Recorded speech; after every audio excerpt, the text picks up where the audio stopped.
আসসালামু আলাইকুম, স্বাগতম এবিসি জব ক্যারিয়ার। পল্লী বিদ্যুতায়ন বোর্ডের প্রতিষ্ঠান পল্লী বিদ্যুৎ সমিতিতে সহকারী স্টোর কিপার পদের চাকরির সুযোগ সুবিধা নিয়ে অনেকেই জানতে চেয়েছেন, তারই ধারাবাহিকতায় আজকে আলাপ করা। পল্লী বিদ্যুৎ সমিতিতে যে সহকারী স্টোর কিপার পদটি আছে, এখানে প্রথমে আমরা সুবিধা নিয়ে আলোচনা করি যে চাকরির কি সুবিধাগুলো পাবেন।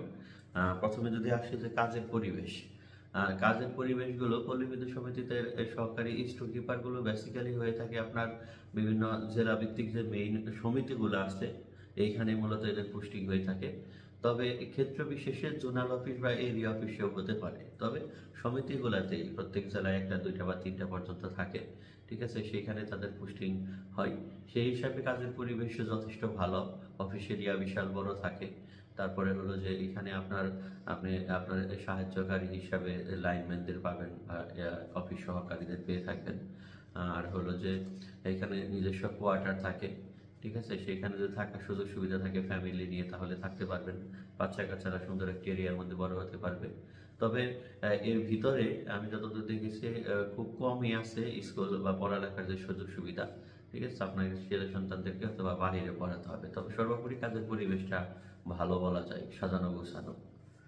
তারপরে আছে যে বেতন নিয়ে তো আমরা এর আগে কথা বলছি যে বেতনের কত টাকা বেতন পাবেন, বাকি অন্যান্য সুবিধাগুলো, বোনাস, পেনশন ইত্যাদি, সেগুলো আমরা এই ভিডিওতে লিঙ্ক দিয়ে দিচ্ছি, দেখে নেবেন আর কি। হচ্ছে প্রমোশন। প্রমোশন তো চাকরি করতে গেলে অবশ্যই হয় কম বেশি, যেহেতু এটা ব্লক পোস্ট নয়। আপনি সহকারী স্টোর কিপার থেকে স্টোর কিপার হতে পারবেন। তারপরে যদি পর্যায়ক্রম অন্যান্য থাকে হতে পারবেন। তবে সহকারী স্টোর কিপার থেকে স্টোর কিপার হতেই বেশ ভালোই একটা সময় লেগে যায়, এর শূন্য পদের সাপেক্ষে বা আগের ধাপের প্রমোশনের সাপেক্ষে প্রমোশনগুলো হয়ে থাকে। সেই ক্ষেত্রে আপনি স্টোর কিপার পর্যন্ত হবেন, তো পরবর্তীতে যদি লাক ফেভার করে হয়তো বা আর একটু উপরের লেভেলে যেতে পারেন। যেমন যদি এইখান থেকে ইঞ্জিনিয়ার বা কর্মকর্তা লেভেলের কোনো পোস্টে যাওয়া যায় আর কি। আচ্ছা, অনেকে প্রশ্ন করছেন যে এখানে কোনো রেশন সুবিধা আছে কিনা। দেখুন, পল্লী বিদ্যুৎ সমিতিতে আসলে ভাবে রেশন সুবিধা নেই। আপনাকে যে বেতনের মূল বেতনের সাথে যে অন্যান্য সুযোগ সুবিধাগুলো, ভাতাগুলো দেওয়া হয়, এটাই মূলত আসলে। আর হলো যে বসবাসের সুবিধাটাও যদি বলি, যে বসবাসের সুবিধা যদি কোয়ার্টার থাকে, এটা অফিসের ধরন বেঁধে, অফিসের এরিয়া বড় থাকলে অনেক সময় কোয়ার্টার থাকে, সেইখানে বেতনের একটা পার্সেন্টেজ 7% বা 10%, অনেক সময় মানে 20%, এইভাবে এটা গঠন বেঁধে হয়ে থাকে। সেই হিসাবে আপনার বেতন কেটে নিবে আর আপনি ফ্যামিলি নিয়ে থাকতে পারবেন। আর যদি এই সুযোগ সুবিধা না থাকে কোয়ার্টারে, তাহলে এটা আর থাকতে পারবেন না। পোস্টিং এর বিষয়টা তো প্রথমেই বলেছি। পোস্টিংটা বিভিন্ন জেলা ভিত্তিক যে পল্লী বিদ্যুৎ সমিতির যে মেইন অফিসগুলো আছে, ঠিক আছে, সেইখানে হয়ে থাকে। এদের যে বিভিন্ন উপজেলা পর্যায়ে জোনাল অফিস, আবার আরো ছোট এরিয়াতে এরিয়া অফিস হয়ে থাকে, বিভিন্ন ইউনিয়ন ভিত্তিক, ঠিক আছে। এইখানে মূলত আসলে এদের পোস্টিং হয় না বললেই চলে। তো সুবিধা নিয়ে আমরা বেশি কিছু আলোচনা করলাম। এখন যদি আসি অসুবিধার মধ্যে, যেটা মেইনলি বলতে পারি যে কর্মঘণ্টার বাইরে আপনাকে ডিউটি করা। যেমন এটা যেহেতু জরুরি ডিপার্টমেন্ট এবং বিদ্যুৎ একটি জরুরি বিষয়, সেইখানে দেখা যাবে যে আপনাকে ছুটির দিনেও আপনাকে ডিউটি করতে হতে পারে ক্ষেত্রে, মানে প্রয়োজন সাপেক্ষে।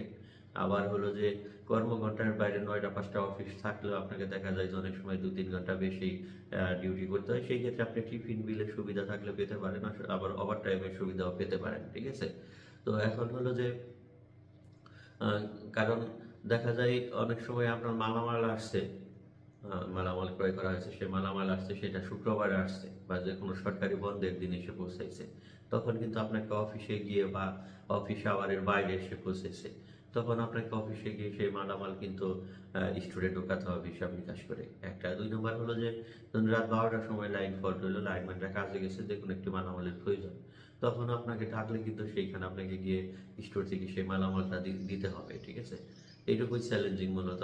আপনার সাধারণত ফিল্ড ওয়ার্ক করতে হয় না যে সহকারী স্টোর কিপার আছে, তবে ক্ষেত্র বিশেষ অনেক সময় যাওয়াও লাগতে পারে ফিল্ডে, সেটা খুব রেয়ার বিষয়। তো নর্মালি অফিস ডিউটি হয়ে থাকে। মূলত অসুবিধা নিয়ে আলোচনা করলে এই একটি অসুবিধায় পাওয়া যায়, তাছাড়া অন্যান্য সব ক্ষেত্রে দেখা যায় যে মানে পল্লী বিদ্যুতের যে কাজের ধরন, বিদ্যুৎ বিতরণকারী একটি জরুরি ডিপার্টমেন্ট হিসাবে এই পদের সুযোগ সুবিধাই বেশি অসুবিধা আছে, ঠিক আছে। তো আশা করি বিষয়গুলো বুঝতে পারলেন। আজকের মতো এখানে বিদায় নিচ্ছি। আল্লাহ হাফিজ।